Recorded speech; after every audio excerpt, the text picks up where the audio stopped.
a US military base which is used to launch drone strikes. To tell us a little bit more about that, I'm now joined by our correspondent Sarah Kimani, live from Nairobi in Kenya. Sarah, thanks very much indeed for joining us. Al-Shabaab have claimed responsibility. Can you tell us exactly what we know? Good evening, Peter. What we know now is that the Al-Shabaab militant group carried out two simultaneous attacks in Somalia. One of them happened 90 kilometers away from Mogadishu in a U.S. military base at a place called al-Shabab. We understand that they used a truck laden with explosives and they were able to get into the military base. But they were repulsed, according to reports from the U.S. Africa Command, what is known as AFRICOM. The U.S. government also sending a word of condemnation and praising the Somali National Army. But they have kept mum over whether there were any casualties, whether on the side of the Somali National Army or on the side of the U.S. military. Inside Mogadishu, the capital of Somalia, there was another attack on the European Union mission convoy, this time targeting Italian soldiers. That too has been condemned. But in both attacks, they're remaining mum over whether there were any casualties. So this first attack, a very sensitive area, and part of it, as you were saying, they launch drone attacks against Al-Shabaab from there. So it would have been a key target for this militant group. Yes, indeed, a very brazen attack carried out by Al-Shabaab, and indeed showing that it still has a lot of control, or it still is able to carry out attacks in any part of Somalia. Now, this area, the U.S. military base in al-Shabab has been used for drone attacks inside Somalia and far off as Yemen. And so this is Al-Shabaab trying to prove that it's still in control and that it is still in areas and is able to carry out such brazen attacks. We have previously seen them carry out attacks in Burundian military bases, Kenyan military bases, Somali National Army bases, and this is probably one of its biggest hit yet since it was pushed out of Mogadishu in 2011. And the second attack on what appears to be European Union peacekeepers in the Somali capital.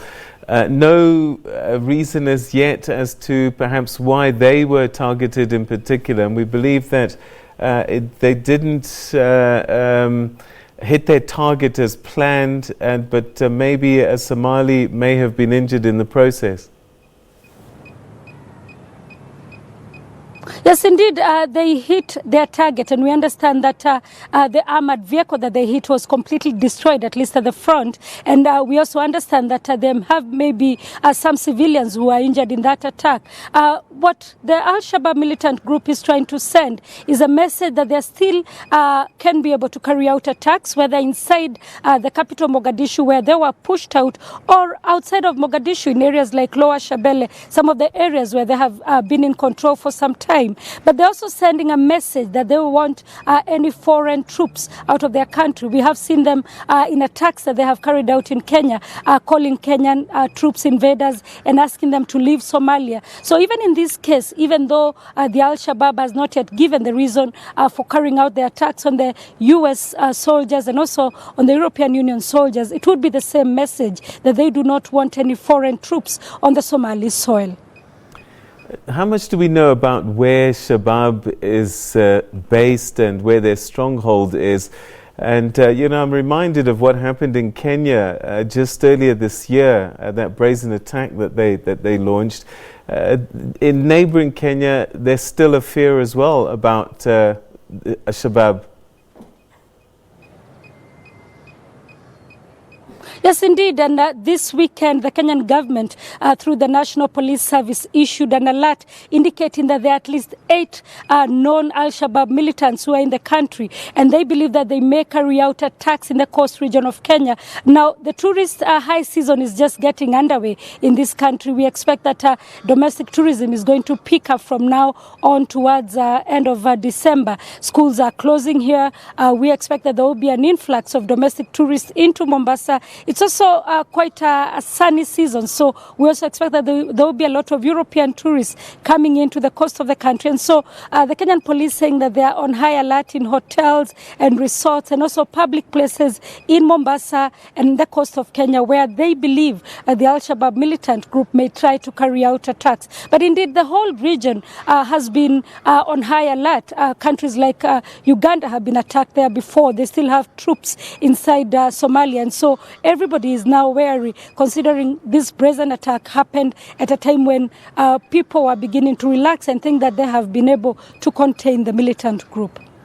All right, Sarah Kimani, that's where we'll leave it for the time being. Asante Sana, that's our correspondent reporting live from Nairobi about an attack, suicide bomb attack, we believe, that happened in just outside Mogadishu, about 90 kilometers northeast at Lower Shabelle region, on a U.S. base in the country on Monday today, and also a second attack inside the city of Mogadishu.